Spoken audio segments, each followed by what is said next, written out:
بسم الله الرحمن الرحيم. اللهم صل وسلم وبارك على سيدنا مولانا محمد وعلى اله وصحبه اجمعين. يا صباح الورد والفل والياسمين على احلى عيون حلين.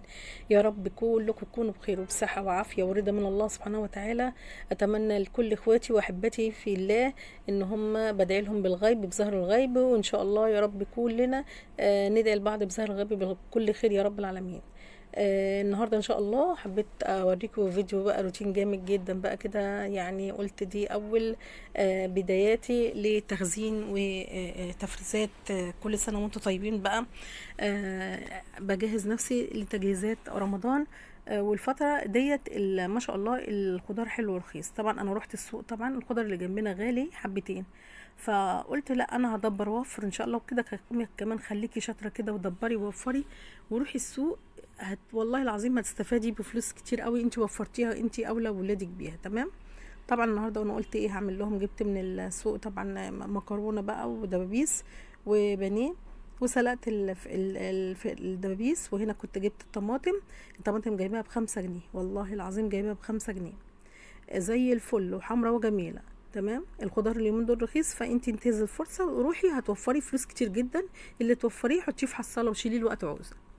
تمام. لان انا الفيديو بتاع النهارده منه كذا روتين، ومنه توفير، ومنه اقتصاد، ومنه بتشيلي قرش ليكي وللزمن والوقت عوزة. وهنا كنت جايبه البطاطس دي ب5 جنيه برضو، حلوه وزي الفل. وهنا كنت جايبه بانيه تبلت نص بالبقسماط، وده انا متبلاه بالبصل باودر والثوم باودر عشان اشوحه كده، مش بحب الحاجات المقليه. وهنا كنت قطعت البصل، وكنت جايبه كوسه من السوق، كوسه ب20 جنيه. جنبي عند الخضري ب20 جنيه، جبتها من السوق ب10 جنيه. تمام. جيت عملت بقى ايه بصلايه كده، قطعتها ورشيت عليها رشه ملح ورشه فلفل اسمر، وجبت الكوسه وقشرتها وقطعتها وغسلتها.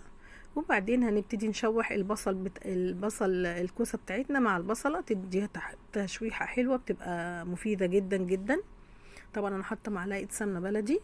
السمنه البلدي حلوه، فيها فيتامين د، انصحكم بتناولها. عشان كده بقول لكم القرش اللي انتوا توفروه جيبوا بيه تموين للبيت او شيليه للزمن ليكي ولعيالك. عيالك بكره هيكبروا والايام بتعدي بسرعه، وهتلاقي نفسك ان انت بنتك عايزه تتجوز، ابنك عايز يتجوز. بيبقى فيه قرش مركون. الغلطه دي انا وقعت فيها. كنت بقول لجوزي نحوش من زمان، بس هو ما كانش بيسمع كلامي. فجوت ولادي دلوقتي كبروا، ويعني الحمد لله الحاجه زي ما انتم شايفين كده، الحمد لله على كل حال. الحاجه كلها اسعارها ارتفعت اضعاف اضعاف، فالواحد لازم يكون ايه، يقف مع اولاده لما يكبروا. وربنا يخليكم لاولادكم ويخليهم لنا يا رب، يبارك لنا فيهم ويصلح حالهم ونشوفهم احسن الناس كده يا رب. ويا رب كل اللي ما عندوش اطفال او اولاد ربنا يرزقه بالذريه الصالحه والنبته الطيبه باذن الله.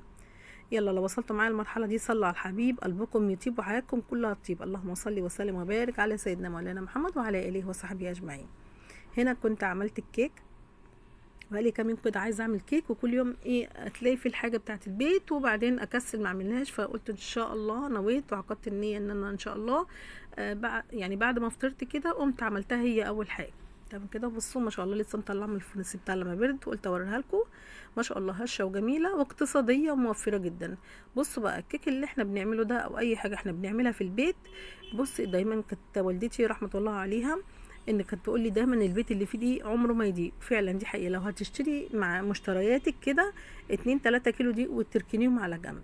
بصي بقى هنا دي القطه بتاعتي عايزه حته كيك. قلت لها صبحي على حبايب قلبي الاول، صباح الهنا والسعاده على قلوبكم يا احلى اخوات في الدنيا.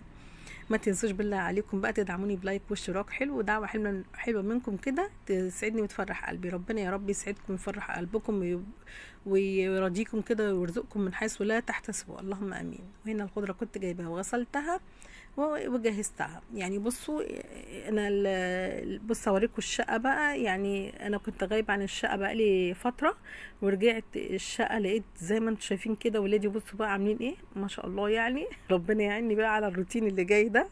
بصوا شايفين الاوضه حولوها لي لمقلب. يعني سبحان الله يا رب. بصي رامين كل حاجه في حته، بس الهدوم دي ده الغسيل انا كنت غسلاه وكانت الدنيا بتنطر. فرحت قلت لا مش هنشر عشان ما اتبهدلش. رحت قلت انا اتفرج على الكراسي كده وفي الشماعات لغايه اما الاقي الدنيا اتظبطت. بعد كده بطلعه ايه طبعا ايه في البلكونه. دي حبيت اوريكم بس الاوضه عشان لما نيجي نعمل روتين مع بعض ان شاء الله تشوفوا قد ايه الكمية ده. احنا لسه هندخل بقى. بصوا حتى النيش، بصوا ما سابوش في حاله يعني. طيب انا عايزه افهم المفرش ده ماله اللي بيعملوا لي كده؟ سبحان الله، الله يصلح حالهم ويهديهم يا اولادي يا رب، ويبارك فيكم يا رب، ويفرحنا بيكم. قادر يا كريم ويفرحكم بلادكم يا رب، ويخليكم ويعينكم على اولادكم يا رب، ويسترها معاكم دنيا واخره. وان شاء الله ربنا يجبرنا في ولادنا بحق تعبنا وشقانا عليهم. اللهم امين، اللهم امين، اللهم امين. حبيبه قلبي، عايزه اقول لك بس بقى دخلنا على البوتاجاز ده كنت طلعت لقيته متدمر في دهون يعني متراكمه بقالها فتره، وشايفين بقى المواعين والدنيا كلها مقلوبه. الله المستعان. اللهم صل على النبي، اللهم صل على النبي، اللهم صل على سيدنا محمد وعلى اله وصحبه اجمعين. دايما وانت واقفه يا حبيبه قلبي من ضمن تفريج الكروب وان ربنا يرزقنا لو احنا في ضيق، لو احنا في تعبانين، لو جسمنا بيوجعنا، لو في مرض، لو في اي طاقه سلبيه في جسمنا، صلوا على الحبيب هتلاقي كل الكلام ده انتهى فورا. سبحانك يا رب. دايما كده وانت واقفه تعطري فمك بذكر الله. الا بذكر الله تطمئن القلوب. سبحان الله. هنا بصوا البوتاجاز حبيت اوريه لكم ده يعني. بصوا انا هنا كنت غسلته 3 4 مرات. شايفين كميه الدهون اللي على اللي ورا البوتاجاز؟ طبعا انا لما جيت كنت بنقل من شقه لشقه، فالشيالين لما كانوا بيشيلوا حاجه كسروا لي الظهر الزجاجي بتاع البوتاجاز بتاعي، فعشان كده الدهون بدات تتراكم. طبعا ولادي بيحبوا يقلوا بطاطس كتير وحاجات محمره كتير، فالدهون زي ما انتم شايفين كده اتركمت ومسكت في السيراميك ومسكت في البوتاجاز.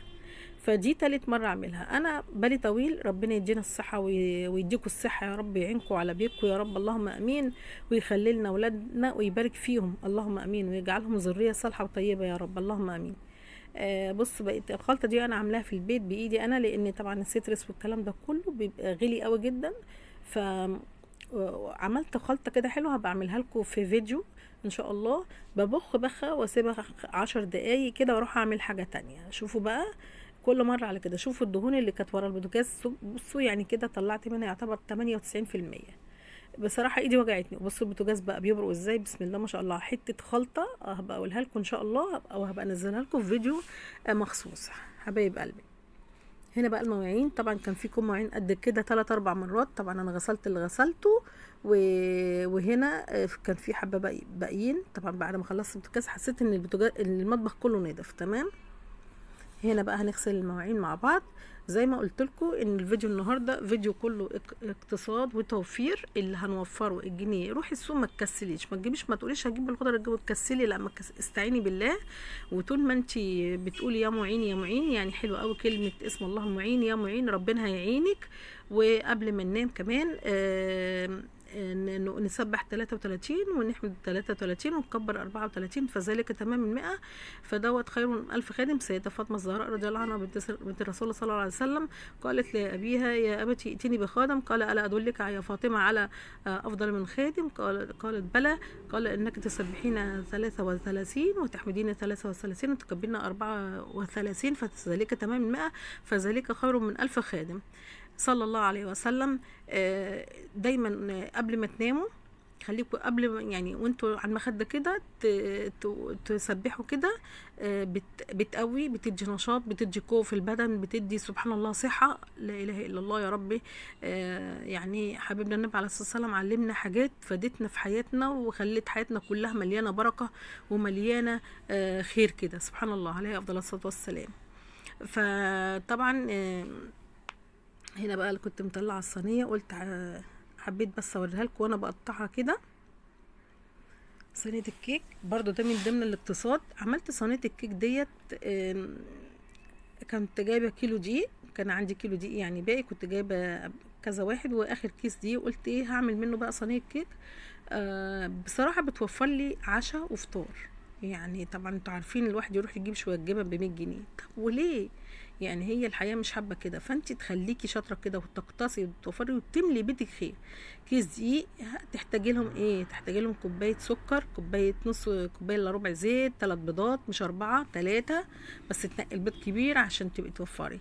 وبحط معلقه خل عشان خاطر تطلع بالطراوه دي سبحان الله. معلقه الخل بتدي تيست عالي قوي قوي للكيك وما بتحسيش بزفاره في الكيك، وبتدي كده للكيك يعني هشاشه حلوه جدا تمام. فهنا لازم تملي بيتك خير كده. تحطي بقى تفطري بيه كده انت وعيالك بكوبايه شاي بلبن. ولادك يجوا من المدرسه ياكلوا بيه، عاوزين حاجه حلوه تحطي لهم طبق كيك تتعشوا بيه مع كوبايه شاي بلبن، بيبقى عشاء موفر واقتصادي. وبصراحه الكيك يعني قيمه غذائيه عاليه جدا. فاتمنى يا رب ان كل حد فيكم يعني يستفاد من الفيديو بتاعي بلو معلومه او معلومتين كده. ودعوا لي دعوه حلوه. بحبكم في الله، دمتم بالصحه والسلام عليكم ورحمه الله وبركاته.